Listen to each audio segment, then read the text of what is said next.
ಸ್ನೇಹಿತರೆ, ನಮಸ್ಕಾರ. MTech YouTube ಚಾನಲ್ಗೆ ಸ್ವಾಗತ. ಇವತ್ತಿನ ವಿಡಿಯೋದಲ್ಲಿ ವೃದ್ಧಾಪ್ಯ ವೇತನ ಸೇರಿ ಎಲ್ಲ ಪಿಂಚಣಿ ಬಂದ್, ಅದು ಎಂಥವ್ರನ್ನ ಒಂದು ವೃದ್ಧಾಪ್ಯ ವೇತನ ಬಂದ್ ಆಗಲಿದೆ ಅನ್ನೋದನ್ನ ಈ ವಿಡಿಯೋದಲ್ಲಿ ನಿಮಗೆ ಸಂಪೂರ್ಣವಾಗಿ ತಿಳಿಸಿಕೊಡ್ತೇನೆ. ವಿಡಿಯೋನ ಸ್ಕಿಪ್ ಮಾಡದೆ ಸಂಪೂರ್ಣವಾಗಿ ನೋಡಿ. ಪಿಂಚಣಿ ಯೋಜನೆಗಳ ಪ್ರಯೋಜನ ಪಡೆಯಲು ಆದಾಯ ಮಿತಿಗೊಳಿಸಲಾಗಿದೆ. ನಿಗದಿತ ಆದಾಯಕ್ಕಿಂತ ಹೆಚ್ಚಿನ ಆದಾಯ ಇರುವವರಿಗೆ ಇನ್ನು ಮುಂದೆ ವೃದ್ಧಾಪ್ಯ ವೇತನವು ಸೇರಿದಂತೆ ವಿವಿಧ ಮಾಸಾಶಾಸನಗಳು ಸಿಗುವುದಿಲ್ಲ. ನಿಗದಿತ ಆದಾಯ ಮೀರಿದವರ ಅರ್ಜಿಗಳನ್ನು ಪಿಂಚಣಿ ತಂತ್ರಾಂಶವು ಸ್ವಯಂಚಾಲಿತವಾಗಿ ತಿರಸ್ಕರಿಸುತ್ತದೆ ಎಂದು ಸಾಮಾಜಿಕ ಭದ್ರತೆ ಮತ್ತು ಪಿಂಚಣಿಗಳ ನಿರ್ದೇಶನಾಲಯದ ಅಧಿಕಾರಿಗಳು ಹೇಳುತ್ತಾರೆ.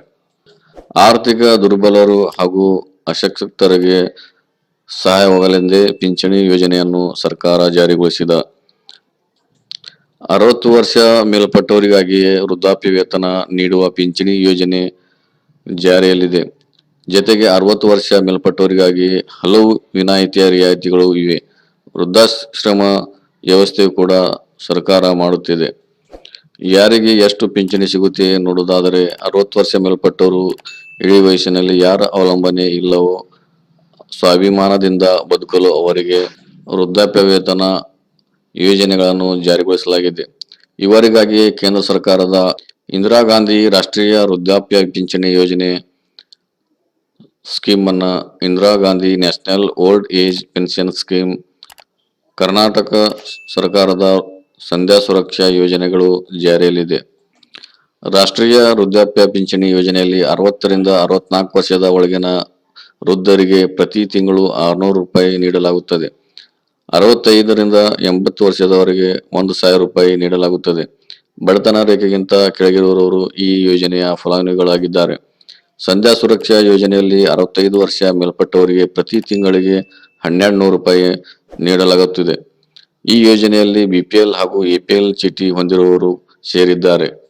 ಈಗ ಹೊಸಬರು ಪಿಂಚಣಿಯನ್ನು ಪಡೆಯಲು ಸಲ್ಲಿಸಬೇಕಾದ ದಾಖಲಾತಿಗಳು ಏನೇನು ನೋಡುವುದಾದರೆ, ರಾಜ್ಯದಲ್ಲಿ ವೃದ್ಧಾಪ್ಯ ವೇತನ, ವಿಧವಾ ವೇತನ ಸೇರಿದಂತೆ 13 ಬೇರೆ ಬೇರೆ ಸ್ಕೀಮ್ಗಳಲ್ಲಿ ಸುಮಾರು 70 ಲಕ್ಷಕ್ಕೂ ಹೆಚ್ಚು ಮಂದಿ ಫಲಾನುಭವಿಗಳಿದ್ದಾರೆ ಎನ್ನಲಾಗುತ್ತಿದೆ. ಈ ಮೊದಲು 60 ವರ್ಷ ಮೇಲ್ಪಟ್ಟವರು, ವಿಧವೆಯರು ಮಾಸಿಕ ಪಿಂಚಣಿಗಾಗಿ ನಾಡ ಕಚೇರಿಗಳಲ್ಲಿ ಅರ್ಜಿಯನ್ನು ಸಲ್ಲಿಸಬಹುದಿತ್ತು.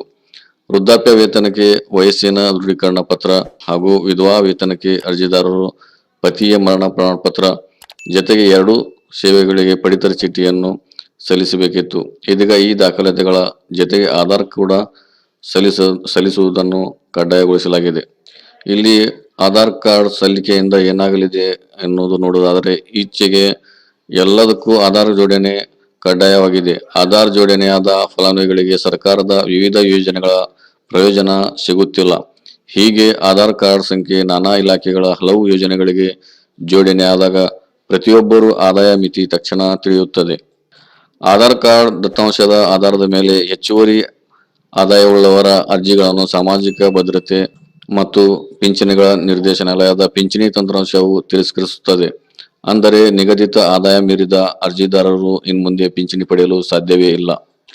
ಈಗ ಮಿತಿಗೊಳಿಸಿರುವ ಆದಾಯ ಎಷ್ಟುವೆಂದು ನೋಡುವುದಾದರೆ, ಕುಟುಂಬದ ವಾರ್ಷಿಕ ಆದಾಯವು 32,000 ರೂಪಾಯಿಗಿಂತ ಮೀರಿದವರು ಪಿಂಚಣಿಗೆ ಅರ್ಜಿ ಸಲ್ಲಿಸಿದರೆ ಅದನ್ನು ತಿರಸ್ಕರಿಸಲು ಸಾಮಾಜಿಕ ಭದ್ರತೆ ಮತ್ತು ಪಿಂಚಣಿಗಳ ನಿರ್ದೇಶನಾಲಯವು ತಂತ್ರಜ್ಞಾನದ ರೂಪಿಸಿದೆ. ಸದ್ಯಕ್ಕೆ ಹೊಸದಾಗಿ ಸಲ್ಲಿಸುವ ಅರ್ಜಿಗಳಿಗೆ ಮಾತ್ರ ಈ ನಿಯಮ ಜಾರಿ ತರಲಾಗಿದೆ. ರಾಜ್ಯದ ಎಲ್ಲಾ ಇಲಾಖೆಗಳ ಯೋಜನೆಗಳಿಗೂ ಆಧಾರ್ ಲಿಂಕ್ ಮಾಡಲಾಗಿದೆ. ಇದರಿಂದ ಸುಳ್ಳು ಮಾಹಿತಿ ಕೊಟ್ಟು ಪಿಂಚಣಿ ಪಡೆಯಲು ಸಾಧ್ಯವಿಲ್ಲ. ವಾರ್ಷಿಕ 32,000 ರೂಪಾಯಿ ಮೇಲ್ಪಟ್ಟು ಆದಾಯ ಇದ್ದವರು ಅರ್ಜಿ ಸಲ್ಲಿಸಿದರೆ ಅಂತವರ ಅರ್ಜಿಗಳು ತಿರಸ್ಕರಿಸಿ ಇದು ಹಲವು ಅಶಕ್ತರನ್ನು ಗೊಂದಲಕ್ಕೆ ದೂಡಿದೆ. ನಿಮ್ದು ಆದಾಯ ಏನಾದರೂ 32,000ಗಿಂತ ಹೆಚ್ಚಿಗಿದ್ರೆ ನಿಮ್ಮ ಅರ್ಜಿಯನ್ನು ತಿರಸ್ಕೃತಗೊಳ್ಳುತ್ತದೆ.